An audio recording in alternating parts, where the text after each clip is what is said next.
Okay, we are going to start our final session this morning, and we have a panel, I think, of 4 outstanding speakers, and what we tried to do with this panel is to get a full representation of U.S. and international agriculture, but particularly focusing on U.S. agriculture, going all the way from input supply to the farm sector, the government sector, and all the way up to manufacturing and processing. And we just ask for some comments from each of our speakers to kind of address what they're seeing in agriculture. And of course we have the 2018 Farm Bill on our mind, and we'll have a chance to hear from each of the speakers, and then we'll bring them all back up at the end and have a question and answer period at the end. So without further ado, I'd like to introduce our first speaker. I'll just note that the full speaker biographies for all of the speakers and moderators at the Ag Outlook Forum are available online. So I'm going to give just a brief introduction to each speaker, and then we'll just get going.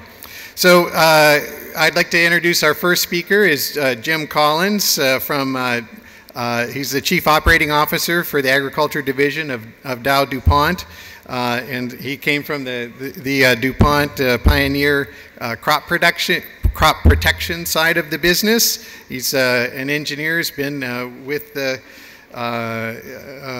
DuPont since 1984, and so we're going to start on the input supply end of the chain.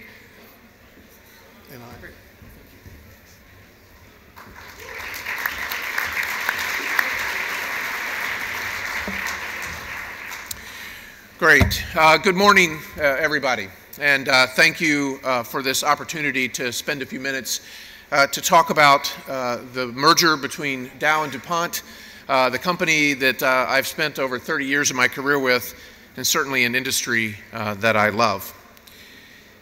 Now, we've all heard the phrase that the one thing that's constant is change. So change has certainly been a constant in our industry. You know, population growth, economic development, dietary shifts, as well as changing climatic conditions have required that we evolve and adapt constantly on how we produce food. Today, technology, big data, and radical shifts in consumer psychology and purchasing behavior are intensifying the effects of these historic trends and accelerating this pace of change. At the same time, we heard this morning the macro supply trends are squeezing margins across our industry.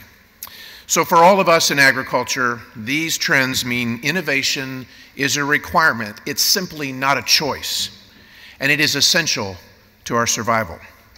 But the cost of innovation in this environment is enormous, and it requires companies to be focused and deeply connected to a more broadly defined marketplace. The global ag industry consolidation that we are seeing is a direct result of all of these drivers, as efficiency and productivity are required to help our customers succeed and to help them meet the ever-shifting demands that we see from consumers.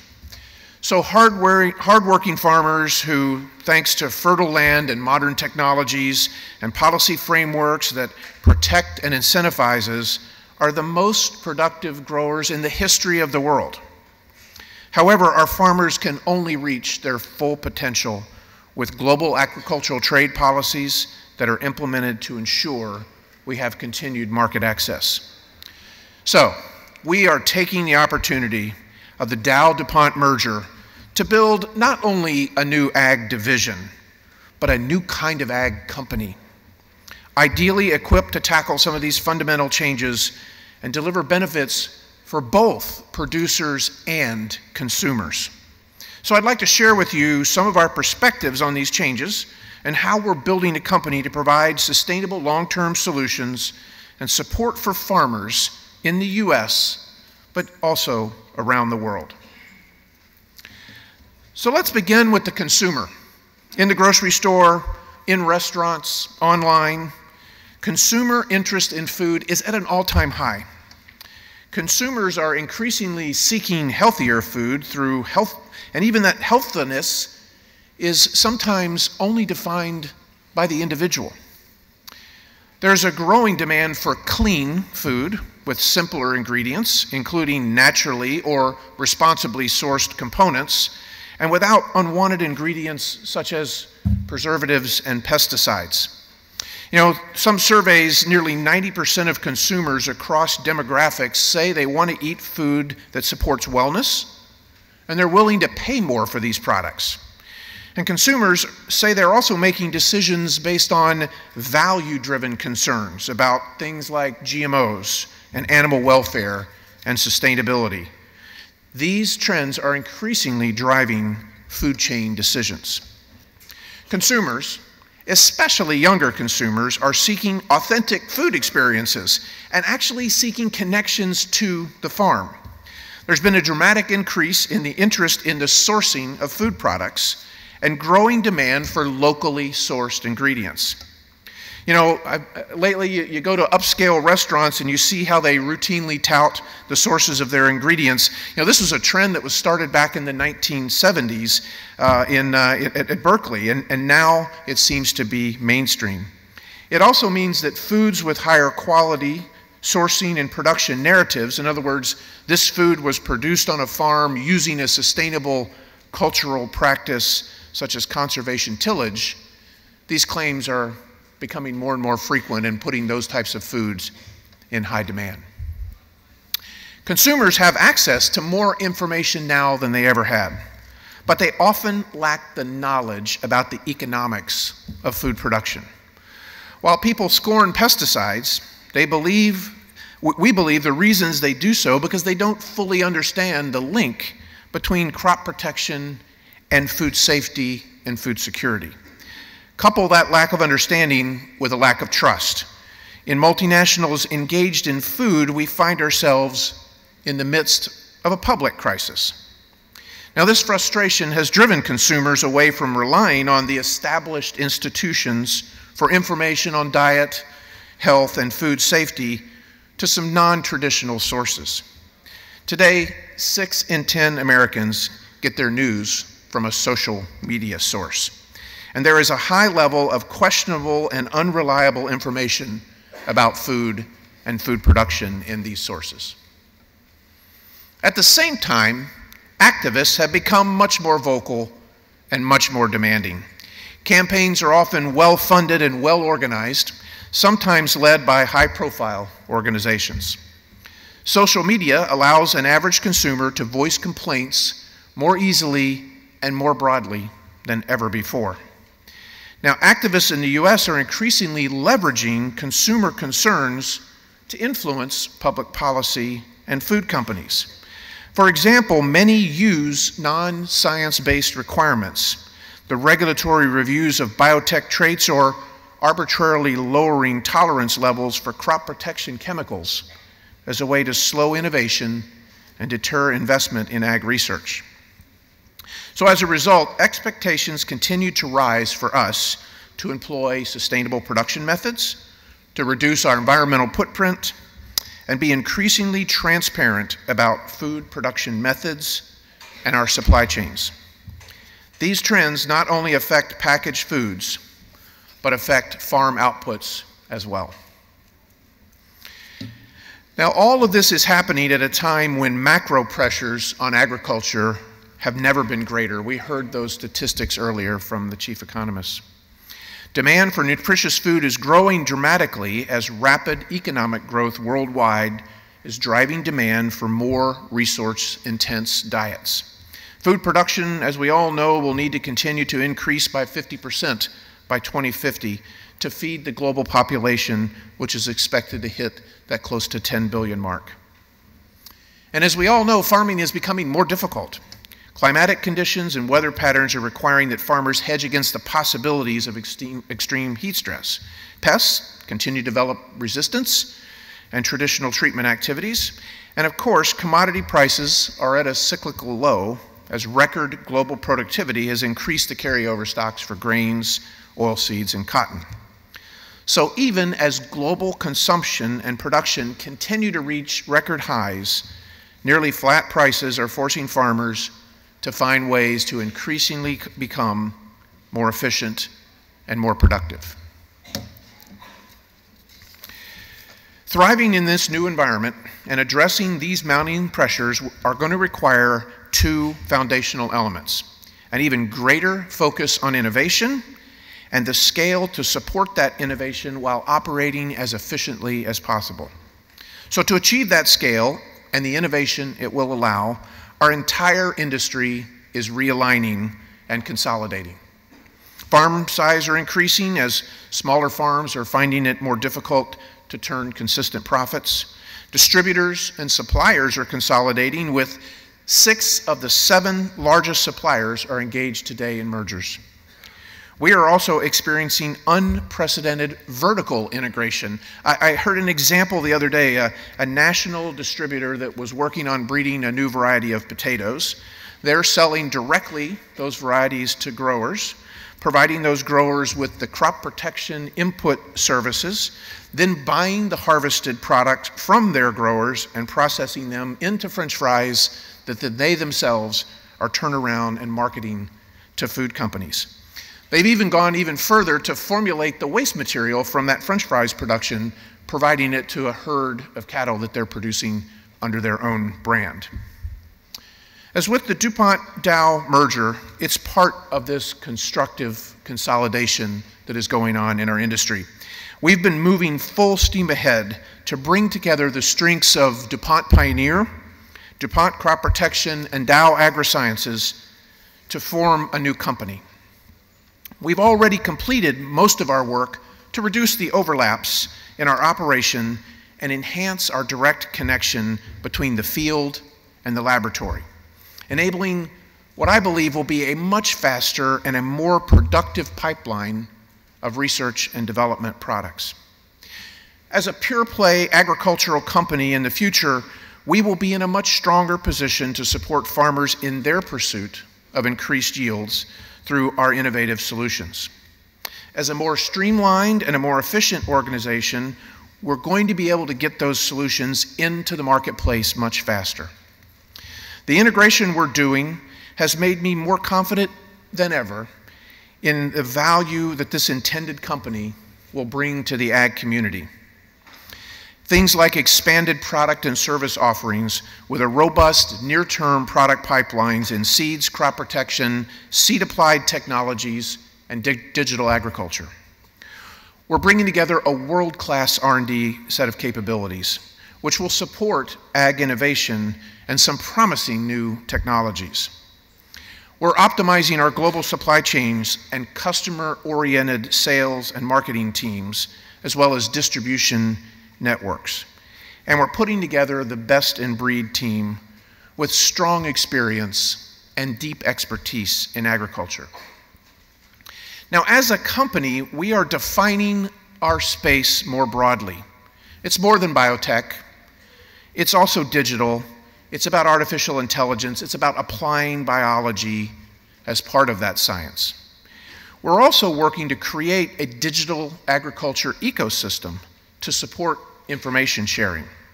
For example, we recently acquired a San Francisco-based company known as Granular, a leading provider of agricultural software and analytical tools to help growers improve their efficiency, profitability, and sustainability. The bottom line here is that scale supports innovation, and innovation is going to allow us to help our customers increase yield to meet that growing demand that we know is out there, but doing it much more sustainably and more responsibly. As I mentioned at the outset, we at DowDupont came together in a pivotal moment in our history. In order to fully realize the opportunity that lies ahead in the change that we are seeing, we must also change the way we think about our value chain and open up the definition of ag and food markets. Ag companies and producers are now considered an essential part of the food chain that connects traditional food companies. we all need to better understand what resonates with our stakeholders. We need to know what consumers are thinking. And even if they are not the main focus of our day-to-day efforts, we have to keep them out there as the North Star. When we at DowDupont understand what grocery shoppers and restaurant goers want, we can help our grower customers, the grower community, adapt and thrive. Now, this is a relatively new concept for us, approaching our learnings in some non-traditional ways. One of our more innovative approach was just this past month. I had an opportunity to attend a dinner event in New York City with some celebrity chefs to talk about technology and food. Now, this was the result of a relationship that I had been developing with one chef, but I asked him, bring some of your friends, let's have a dinner, and let's talk about biotechnology and food. It was quite an interesting dinner discussion. By the end of that session, we both had gained a tremendously deeper understanding of our issues and concerns, but also of the tremendous opportunity that by working together, we can begin to advance some of these solutions. At DowDupont, we are also working to connect not only to our direct customers through our sales force, but also by convening some unconventional prospective partners, from things like the stars of the food world that I mentioned, to non-GMOs and some academics. We recently had another event where we sat down with the top anti-GMO groups in the UK for a day in London. They told us that this was the first time that any ag company had given them so much time to let them explain their positions to us. They also said that while they still wouldn't agree with us on many things, they recognized us for taking a different approach and thought there might be places that we could work together. For us, we left with a much better appreciation of where they're coming from, less than expected on safety, more on climate change and sustainability. Ultimately, we expect that they will help us connect our science to markets much more directly and more effectively. As ag companies, we need to ask ourselves what role we can play in helping consumers understand food production and separate the fact from the fiction. We must think of new ways to engage, especially with younger consumers on the social media platforms that they all use to communicate. We need to identify our own influencers, preferably ones with also large social media followings. They can help tell our story. We need to ask ourselves, how transparent do we need to be? Should we be? How transparent do we want to be? Can we document, for example, the reduction of inputs or provide sustainability metrics? Even how we speak to traditional customers must change. We have a younger and a digitally based customer base today. We have to engage. The number of farmers aged 25 to 34 grew 2% between 2007 and 12. According to the 2014 USDA census that you saw earlier, a period when other groups of farmers, mainly the oldest, shrunk by double digits. We're adapting very quickly, and we need to do that more and more through digital communications. Now, we've talked a little bit about trade. Even as we renew our focus on the consumer and participate in this constructive consolidation to create the scale and efficiency that is needed to drive innovation, the U.S. ag industry is also facing this other challenge. As everyone knows, the U.S. ag industry cannot survive in isolation. In order to continue to invest in innovation and meet our customers' needs, we have to have open access to global markets. About 19% of all ag products in the U.S. are exported, and global trade flows in agricultural products have allowed farmers in the U.S. and around the world to flourish. Over the last 2 decades, U.S. ag exports to Canada and Mexico have increased fourfold to about $38 billion, according to the Economic Research Service. Our customers, the American farmers, are dependent upon NAFTA's market access to make these sales, and ag communities are heavily dependent on our exports to those NAFTA partners. Now, as a global company with American roots in Delaware and in the heartlands of the US and Indiana and Iowa, DowDuPont's ability to grow, create jobs, and contribute to food security depends on our access to foreign markets and intellectual property protection. As a global company, international trade and investment rules provide predictability for our business, not only by opening markets for our US products, services, and technology, but also through the promotion of rules that defend the intellectual property rights. We agree that there are many aspects of NAFTA that can and should be modernized, but we believe the benefits of agreements like NAFTA should be carefully protected. DowDuPont is working diligently to promote outward-looking economic engagements by the U.S. We're establishing partnerships across national boundaries to assure the acceptance of U.S. products and innovation at the necessary local level, and we are working closely with the USDA to build on the best practices and not to repeat some of the mistakes of the past. And despite a growing desire on the part of consumers for locally sourced foods, keep in mind that food imports into the U.S. overall continue to increase at about 2% per year. So I said at the beginning, the only constant in agriculture has been change.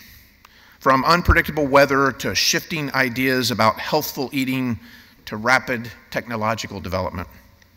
And while these seismic shifts in the industry may be a little bit unsettling, I'm inspired. I'm inspired by the opportunities that these changes are creating. Now, we know we have a lot of work to do at DowDuPont. We are continuing to bring together the strengths of DuPont Pioneer, DuPont Crop Protection, and Dow AgroSciences so that we can continue to provide the solutions that our customers need most to help them prosper. We are keeping an eye on consumers and broadening the way we look at the overall industry. And most important, we will continue to innovate because it isn't a choice, it's a requirement. Thank you for the time.